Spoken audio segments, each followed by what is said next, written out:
Hello, New Prospect. Welcome to RTB 2021 for October the 18th, 2021. Hope your week has started well on this Monday, and I hope you have a great week this week. So our text for today, we've got 1 Kings 21, 1 Thessalonians 4, Daniel 3, and then Psalm 107. So once again, we've looked at the Psalm passage and also 1 Thessalonians before, so we won't spend as much time on those. In fact, why don't we start with our passage in 1 Thessalonians. That's where I am right now. So Paul, as he often does in these letters, ends with some exhortations. In fact, he writes here that about these instructions on how they should walk and please God. These are instructions for their sanctification. Specifically, he talks about the sanctification when it comes to sexual purity. So these are things that Paul ends his letter with. As is very typical of Paul in these letters, he'll end with these exhortations. It's also at the end of this chapter clearing up some perhaps some theological misunderstandings regarding eschatology. Of course, remember what eschatology is. It's just the study of last things. And so there was some confusion there in that church at Thessalonica on those things. And so he's going to deal with some of that as well. A couple of things that stand out to me with this text is the idea of sanctification. Remember what sanctification is. It's growth in holiness. So when we are saved, we are initially sanctified. We're set apart. Really what sanctification is, again, it means the process of becoming holy. And that process begins at salvation, where you are set apart and dedicated to God. Holiness that's the basic definition of it, that you are set apart and dedicated to God. Well, that begins at that point, but it doesn't end, does it? And it continues on. And sanctification is a hard process, and it takes, of course, the work of the Spirit within us. I think I used the illustration a few weeks ago. You can no more sanctify yourself than you can lift yourself up by lifting yourself up by your clothes, by your shirt. You can't really do that, can you? I can't pull myself up that way. So we need the work of the Spirit within us. And yet it's also something that we strive after. We read, for instance, in Philippians 2, where Paul talks about that we are to work out our salvation with fear and trembling, for it is God who is at work within us to will and to work for his good pleasure. But Paul focuses his attention here, I think, on perhaps what was a major issue, and is always a major issue in any culture, and that is of sexual purity here. And he talks about how this is, I think, a leading indicator of sanctification, of your growth in holiness. Are you able to abstain from sexual immorality and possess your own vessel in sanctification and honor, not like those Gentiles who are around you? In other words, not like the world that's around you. Of course, we look around in our world and we see much disarray and much confusion when it comes to sexuality today. And so as believers in Christ, this is one of the ways in which we show our separation from our world and dedication to God. Also talks about things like, for instance, the necessity to love the brethren, verse 9. In fact, he even says now, as to the love of the brethren, you have no need for anyone to write you. But of course, Paul brings it up, right? So he's saying that, yes, you're doing well in this area, but you need to continue to press on. And sanctification, your holiness, your separation from the world and dedication to God is also exhibited in your love for one another. By the way, that's also seen in the Old Testament. I remember this past week, I was talking to my Old Testament class about the book of Leviticus 19, where you have that instruction in Leviticus 19:18 that Jesus quotes, to love your neighbor as yourself. And of course, Leviticus 19 is the holiness code of Israel.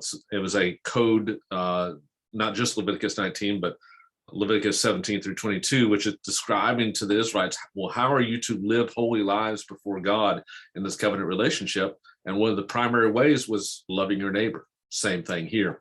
Paul is telling them one of the primary ways in which you're going to show that you're separated from the world and dedicated to God is if you're exhibiting love to your brothers. This will distinguish you from the world and show that there's something different about you. And he, of course, ends with this exhortation here to be Having as your ambition to lead a quiet life, attend to your own business, work with your hands, just as we commanded you. Apparently, there was a temptation among some in the church at Thessalonica to be a little bit less diligent than they needed to be idle. So he's confronting some of the problems with idleness here, of laziness, you could say, in these verses here. And then, of course, at the end, Paul confronts some of these theological misunderstandings regarding eschatology.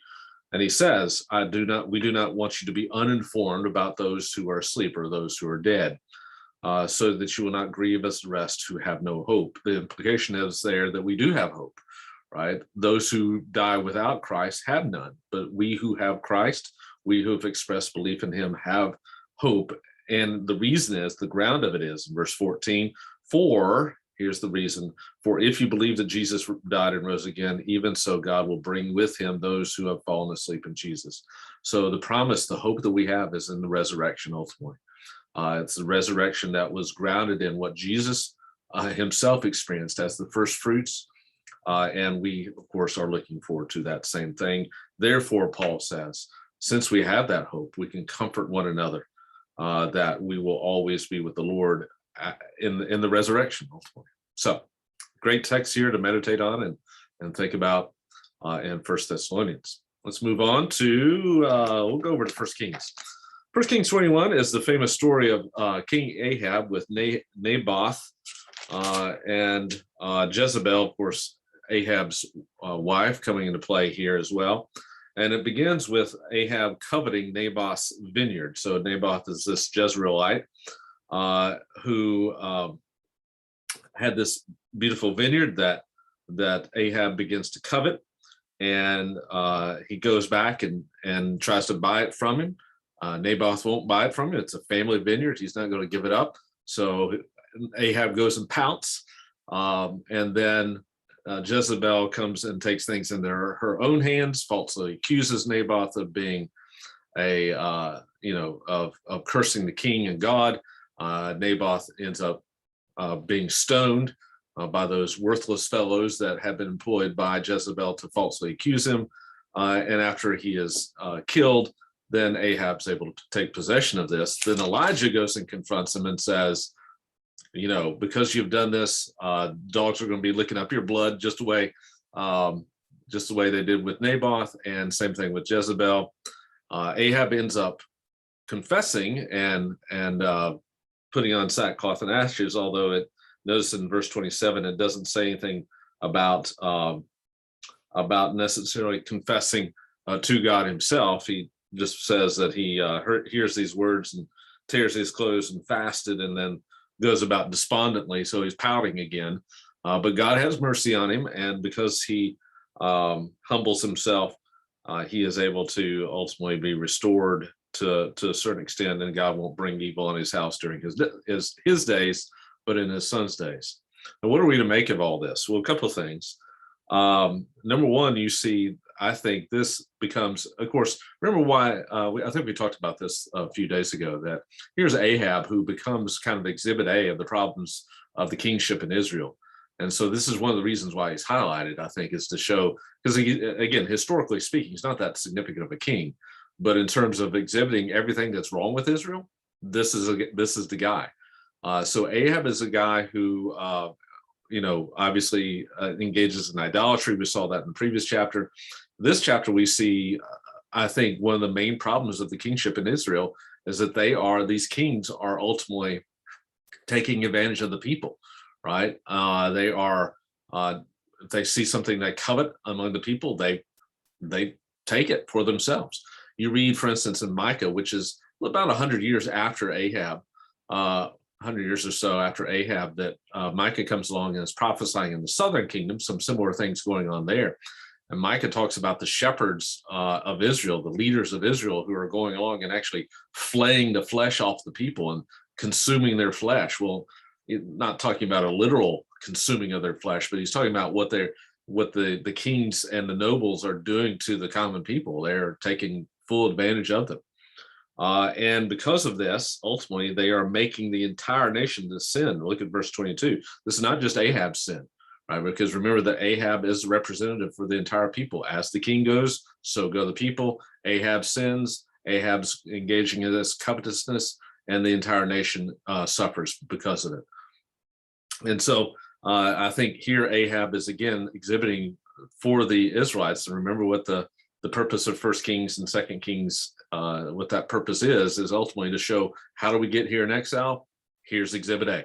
Ahab, kings who take advantage of the people, do not show justice, do not show righteousness, do not provide for their own, but instead take advantage of them. And they are supposed to be a shepherd, and they're not, and they are held to account, and because they're held to account, the entire nation is. And so once again, this creates this kind of expectation, I think, in the history of Israel for a king who would not do this, the good shepherd, who would not only provide for his sheep, but would lay down his life for his sheep.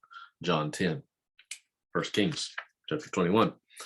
Move on to, we'll go over to Daniel. Why don't we do Daniel? So Daniel 3, I don't know, I think I mentioned this yesterday, and let me highlight it again. Within Daniel, there's this mirror-like or chiastic structure where Daniel chapter 2 and Daniel chapter 7 correspond to each other, have similar themes. And then you have Daniel 3, Daniel 6, Daniel 4, and Daniel 5. Each of those correspond, and it forms this mirror-like structure within the book, what's known as a chiastic structure. Well, that means that Daniel 3 and Daniel 6 have very similar themes. And what is that theme? Well, again, the big theme throughout Daniel is that we have this sovereign God over history, that God's in control of all things. Well, Daniel 3 and Daniel 6 are specifically focusing in on some miraculous deliverance on the part of God. So Daniel 3, this famous story of the three friends of Daniel, Shadrach, Meshach, and Abednego, who are put in the fiery furnace. And then in Daniel 6, you have Daniel in the lion's den. So in both of those cases, you have God miraculously delivering his people, the faithful among his people who are in exile. So let's take the case of these three friends. Well, what happens with these three friends? Well, they are, placed into this fiery furnace because they are not willing to serve these other gods. So you have them being brought before the king, and they say, why aren't you worshiping the golden image I've set up? And they say, we're not going to do this. And famously, they say in verse 18 or verse 17, he says, our God whom we serve is able to deliver us from the furnace of the blazing fire, and he is able to deliver us out of your hand, O king. But even if he doesn't, let it be known to you, O king, that we're not going to serve your God or worship the golden image that you've set up. They're cast in the fiery furnace, and of course they are delivered. And famously, we have this vision of a fourth person within that fiery furnace that delivers them. And of course, Nebuchadnezzar, the king of Babylon, ends up recognizing once again, he's pretty dense, obviously. He recognizes once again the power and the greatness of God. So what's the whole point of this? Well, of course, why are Shadrach, Meshach, and Abednego delivered? Well, it's because of God, but also they have this faith that God will deliver them. But even if they don't, if God doesn't, they're going to remain faithful to God. So imagine hearing this as either somebody in the exile itself or in the post-exilic period. How would you respond? Well, or even say a first century believer in the early church. It doesn't matter what other people do to you. You're going to remain faithful to God, and God will deliver you in this life or in the next. That's the kind of faith that Daniel, I think, is encouraging through these stories. Remember, these are not just stories just to entertain. They're stories to mold and to shape our hearts, ultimately, and the heart of God's people to remain faithful, even in the midst of persecution, even in the midst of being ruled by a foreign power, even in the midst of a situation where you can't do anything, you are powerless to do anything. You have faith that God can. And even if he doesn't, you're going to remain faithful. So this is a message that would resonate not just for those saints in Daniel's era, in the post-exile and the exile period, where Israel is being dominated by the Persians and the Babylonians, and they're being asked perhaps to worship these other gods, to conform to the culture around them. This is a text that shows you don't have to do that because God's in control and God's powerful. But it's also a message that would resonate throughout the ages for God's believers, first century and even the 21st century, right? So that's Daniel 3. Great text there in Daniel. And then finally, Psalm 107. Psalm 107 is a wonderful little psalm of praise. Not a little psalm, it's a longer psalm of praise. It's a praise psalm focusing in on, and you'll see this if you read through it, you have this repetition of this concern with the loving kindness or the chesed of God. We've talked about this concept before. Chesed is God's loving kindness, his covenant faithfulness to his people.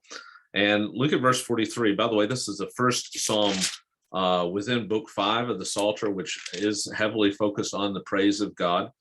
And at the very end, it says, who is wise? Let him give heed to these things and consider loving kindness, the chesed of God. And that's kind of the theme of this whole entire psalm, is giving or considering the loving kindness of God. Well, how does God demonstrate his loving kindness? Well, the psalmist goes back and he shows how God delivered them from all these instances within their history. And then in verse 33, he shifts to focus just on God's great power. And through all this, in verse, in verse 8, it says, let them give thanks to the Lord for his loving kindness and for his wonders to the sons of men. Verse 15, same thing, right? Give thanks to the loving Lord for his loving kindness. Verse 21, give thanks to the Lord for his loving kindness. And then verse 31, give thanks to the Lord for his loving kindness and his wonders with the sons of men. And that's really how the whole entire psalm is structured. The first 32 verses talk about his loving kindness demonstrated through the history of Israel. And then verses 33 and following show God's wonders among the sons of men. So how are we to take this today? Well, I think we heed whatever that last exhortation is there in verse 43. Let's consider the loving kindness of the Lord, consider his wonders among the sons of men, and give heed to those things, but also may it lead us to praise. And I think we need to, let me say this one last thing. I think we need to expand our definition of what it means to praise, right? Because we often think of praise as being just something we do on Sunday morning or Sunday night when we sing as a congregation, or maybe it's what we do on the way to work when we're listening to praise and worship on our radios or whatever, or maybe working out. Well, that's not praise. That is praise, but it's not all of what praise is. Praise and worship in the biblical concept is a total life experience, right? Whatever we do is to the glory of God, Paul says in 1 Corinthians 10:31. So we do all this to the glory of God. Even sitting here doing RTB or listening to RTB is praise and worship. Even fixing dinner for your family is praise and worship. Even going for a walk in the park is praise and worship, right? Where we can have an opportunity to do two things: to consider what God has done for us and act on that, and then praise him for his wonders among the sons of men. So hope that's an encouragement for you on this day, October 18th, 2021. Hope you have a great rest of the day and great rest of the week.